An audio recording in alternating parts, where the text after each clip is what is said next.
ঢাকা ক্যাপিটালসের এগেনস্টে চিটাগাং রয়্যালসের 10 উইকেটের একটা বড়সড় জয় এবং ঢাকা ক্যাপিটালস মাত্র 122 রান করেছে, 123 রান টার্গেট দিছে এবং চিটাগাং রয়্যালস খুব হাইসে খেলে খুব ধীরে সুস্থে আসলে তারা ম্যাচটা বের করতে পারছে।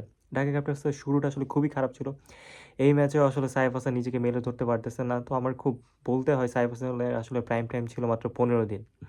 4 বলে 1 রান করে সাইফ হাসান বিদায় নিল। দেন জুবায়ের আকবরী, দুজন ওপেনিংয়ের ব্যাটসম্যান। এর আগেও ম্যাচে কিন্তু ওপেনিংয়ে তারা 2 ওভারে মাত্র 1 রান নিছে, সাইফ হাসান আর জুবায়ের আকবরী। জুবায়ের আকবরী 12 বলে 2 রান। উসমান খান 15 বলে 21 রান করেন। মিঠুন ক্যাপ্টেন 12 বলে 8 রান। শামীম হোসেন পাটোয়ারি আজকের ম্যাচে উনি খেলতে পারেন নাই, 7 বলে 4 রান। সাব্বির হোসাইন একটা 6 মেরে আউট হইছে, 8 বলে 9 রান। মেহেদী হাসানের বলে আউট হইছে।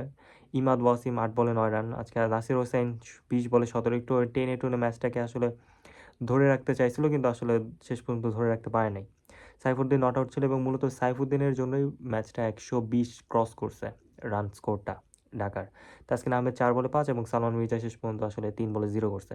জবাবে নেমে চিটাগাংসের কথা যদি বলি, চিটাগাংসে মোহাম্মদ নাইম 40 বলে 54 রান করেন এবং 7টা 4 একটা 6 এবং Adam Rossington wicket keeper batsman 36 বলে 60 রান করেন এবং অ্যাডাম রসিংটন ব্যাটসম্যানের আসলে রসিংটনের ক্রিকেট বা ওনার যে ব্যাটিং যে স্টাইল ওইটাই আমার কাছে প্রপার ক্রিকেটিভ শট লাগছে এবং ম্যাচের আমার মতে হয় মাত্র একটা মাত্র ব্যাটসম্যান যে আসলে প্রপার সলিড একটা ক্রিকেট খেলছে।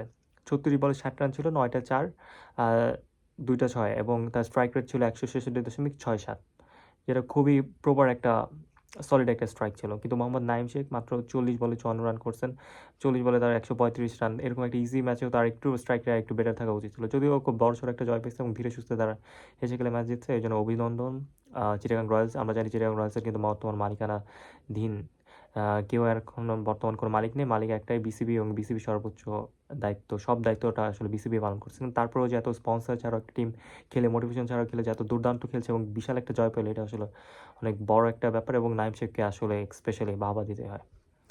আর এই ছিল আজকের ভিডিও। আর আমার চ্যানেলটি যদি ভালো লেগে থাকে please do subscribe to my channel.